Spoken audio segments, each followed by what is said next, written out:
Hello and welcome to Of Mooks and Monsters. I'm Tim Niederreiter, and just in a second we'll get back to the game we started last week with Dave Robison and, of course, my co-host Rob Ward. So, if you haven't listened to the previous episode, though, you should go back and do that, because this won't make a whole lot of sense if you don't. Without further ado, let the game continue, and talk to you next week. Bye. Okay. All right. So you are leaving the hub now. You're the Esserling and its dysfunctional crew are flying through the. I think we're very functional, thank you. Highly functional crew are flying through pillar space, through the void of just mist and cold air between pillars, and you see the lights are dim across the system, across this cluster, where though you can see ahead of you on the sensors the warmth and brightness of two Solnas, which are basically the stars of the Pillar universe, but they're giant serpentine creatures that circle pillars, giving off immense light and heat, providing light and heat to all other creatures in the universe.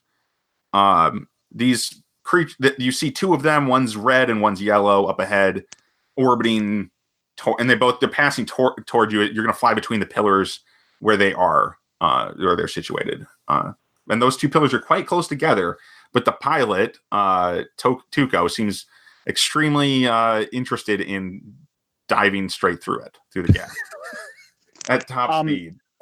Captain.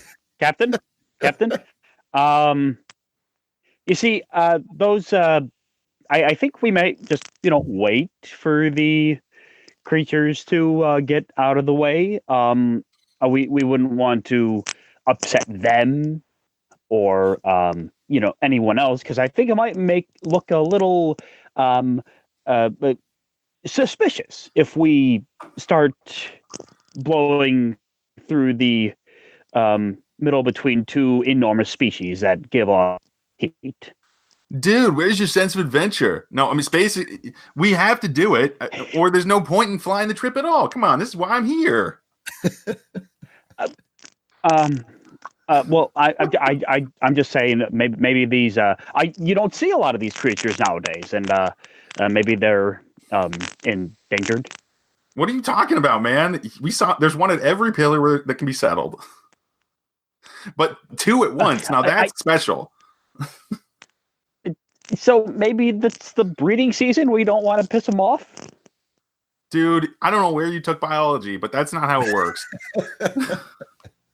I'm not very much into I failed zoology a couple of times. The technical stuff I can get, it's just organisms. It's I'll just go into my seat. And don't worry about it, bro. We won't piss them off. Are we being followed, Zakal? Are we being followed?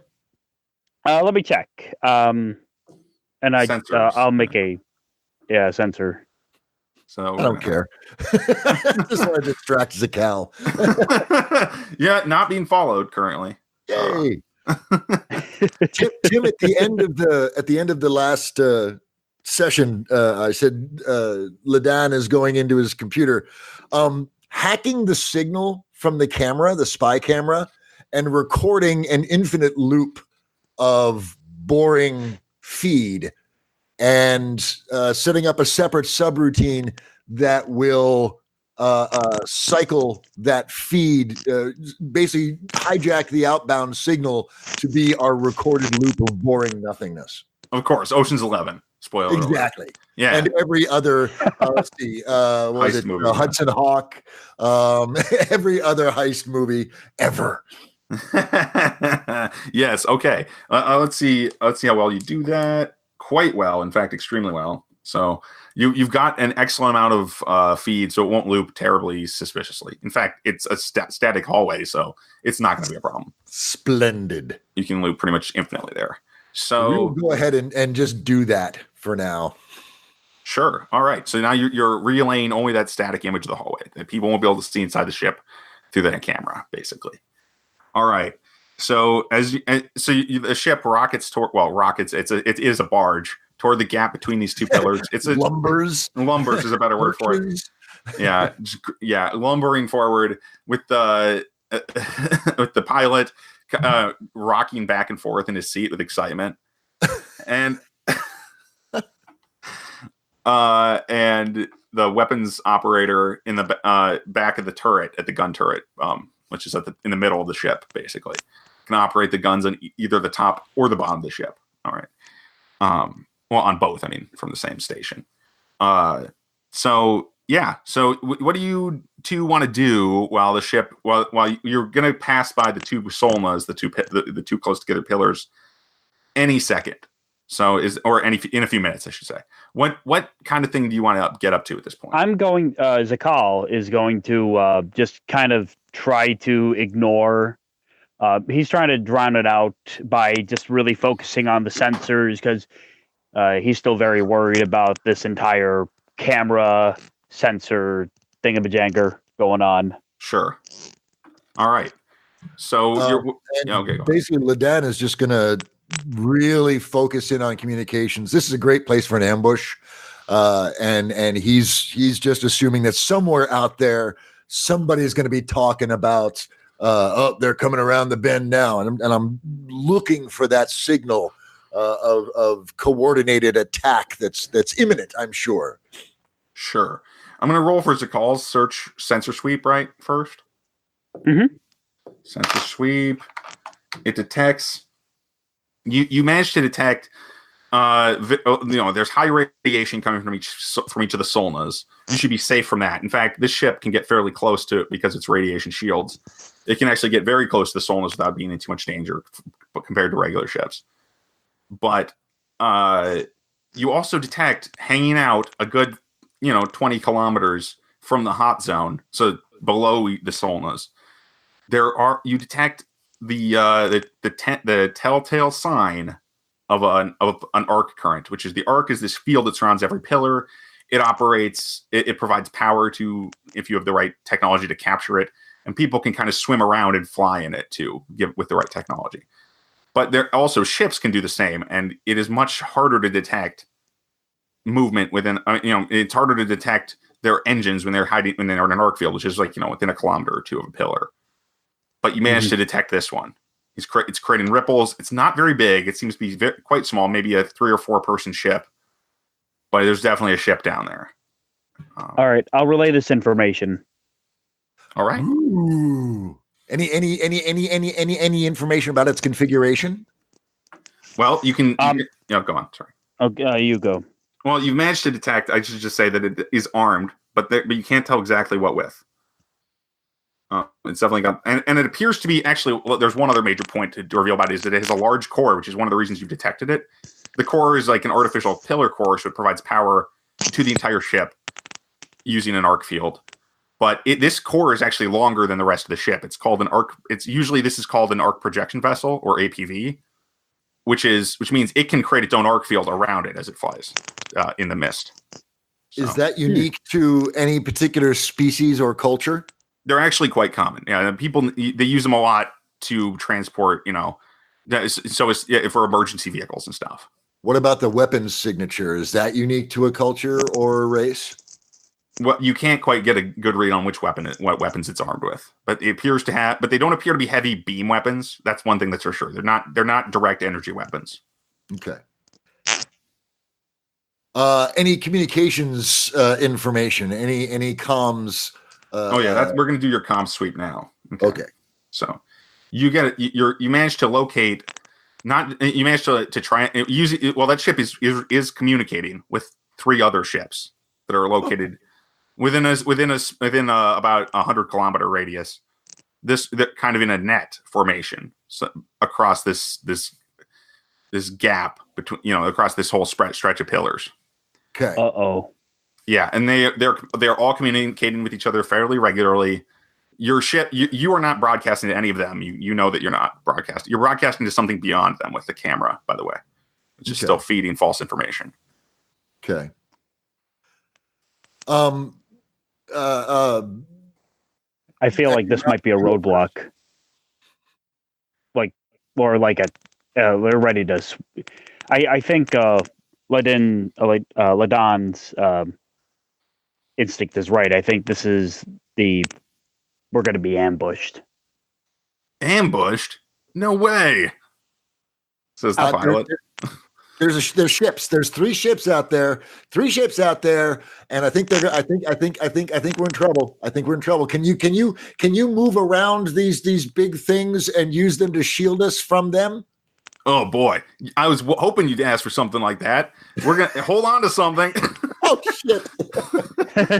And he starts accelerating the ship upward because we'll go over them. Nobody will be able to tell we're up there because the radiation over them. Yeah, I mean we'll just brush the hot zone, boys. Oh dear. Oh dear. Zakal, would you rather go up and over them or engage 3 battleships with our little clunky cruiser? I'm just gonna go to my happy place right now. We'll put a little figurine in front of Zakal's workstation for added protection. Protection. Yes. All right. So hold on, and you can hear Pandolin, the gunner, curse from behind you. He's yelling a stream of blue, basically from his position in the gun turret, as the ship rockets into a climb. This time we could say rocketing because they as soon as it's angled upward, the pilot Tuco puts on his every extra bit of power he can. And you climb. The ship climbs so it's just probably 500 meters over. It's actually probably 500 meters too close to the Solnas to be perfectly safe. But you do have radiation shielding, so you should be okay. You shouldn't have to worry about the radiation. It's just going to get a little warm inside. We didn't need to breed anyway. None of us were planning on breeding, so we're good. Yeah, it's a ship full of eunuchs. It is now. The pilot guns it, and you break past the Solnas, basically at top speed. A few minutes of sweltering heat, and then you're on the other side, and it starts to cool down a little bit too. And it just kind of Anyway, there you go. You're on the other side, presumably undetected, and the ships are still communicating with each other. The ships that are now behind you are communicating with each other, but they're not talking about you, as far as you can tell, because they haven't changed their relay. But you can hack in if you want. Can I listen? Can I rig the comms to listen in on their communications? Sure. Let's make a check for that.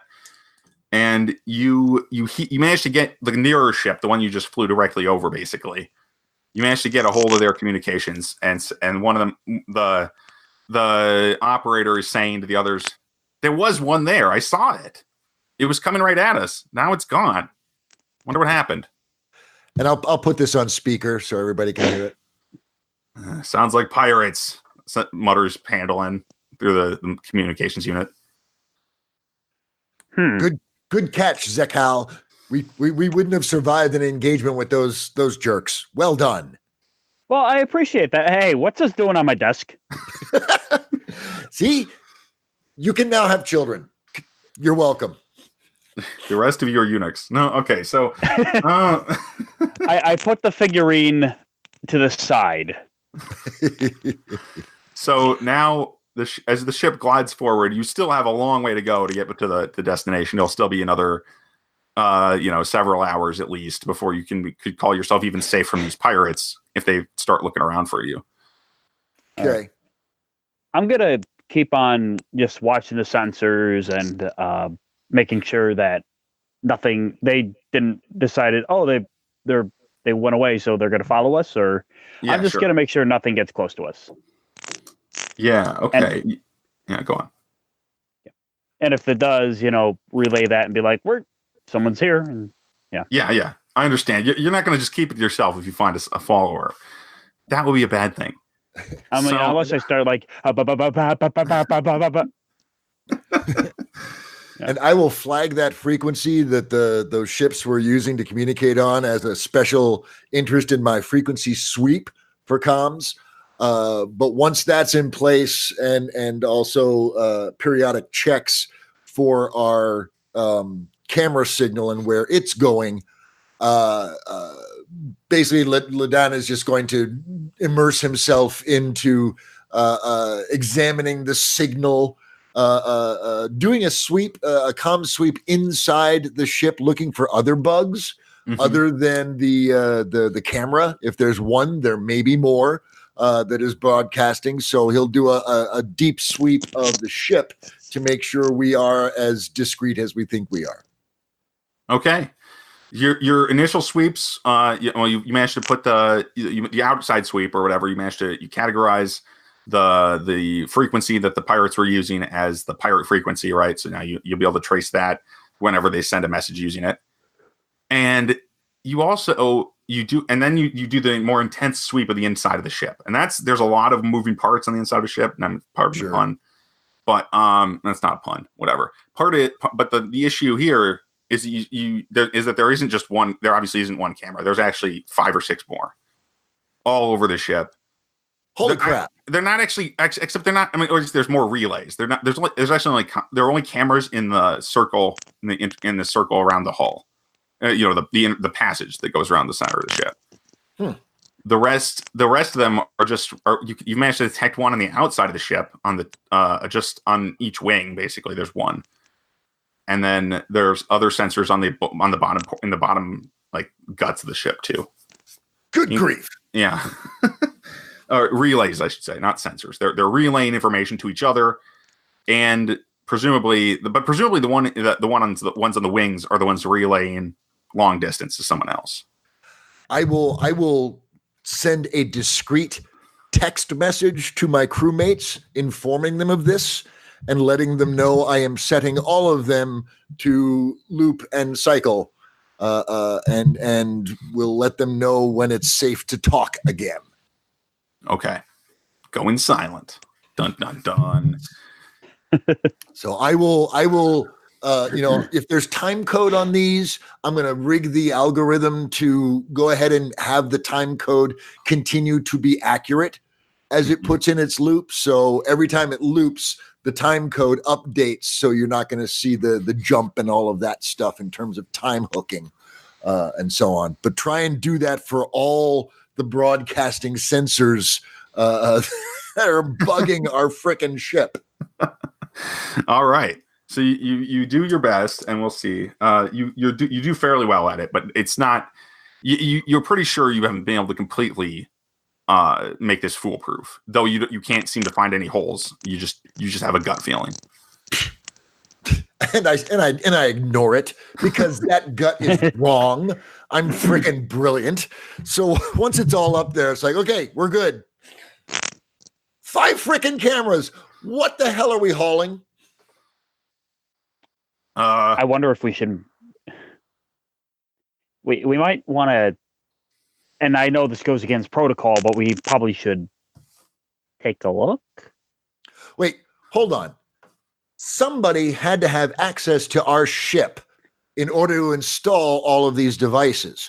When was the last time this ship was unmanned or serviced that would allow somebody that level of access to the vessel? Well, it actually has been quite a while. And you can actually which we use the meticulous one. Oh yeah. That's me. I'm the meticulous one. Zakal log, Zakal. When was the last time we were in for servicing? Let me pull it up. It's actually fairly easy to remember because it hasn't been in a while. It's been like the equivalent of 6 months since the ship has ever even really been docked. Because given Zakal's just kind of personality, I believe I think he would have something that like relays like what was repaired, what was this, what was that. Yep, you definitely will. Okay, and just kind of be able to pinpoint that down. Yep, and in fact, what was repaired was the aft thruster, the rearmost thruster of the ship, which is used primarily for transit and just for high-speed maneuvers. That was it, really. But there were people inside working on it because it affects the entire core of the ship. So presumably there was nobody on board except for the crew at that point, the work crew. And this was long before we started doing jobs for this client, right? Yes. Okay. Presumably, because you don't know who the client is specifically, but the person who approached you, you never done a job for them before this one. How many All right. gigs have we had since we had the thruster repaired? Oh, dozens. Okay. Most of your gigs are pretty small, short-term things. Oh no. Oh no. What, Zakal? What? Whoever's doing this has us on camera committing several acts of transport. And if that were to fall into the wrong hands, then we would go to places where people that don't agree with the transporting that we do go. More specifically, law enforcement. And yes. So Awkward. So we're so what doomed. you're saying is We're somebody's screwed. compiled blackmail material for us. Possibly blackmail. Maybe someone's building a tribunal against us. Oh dear.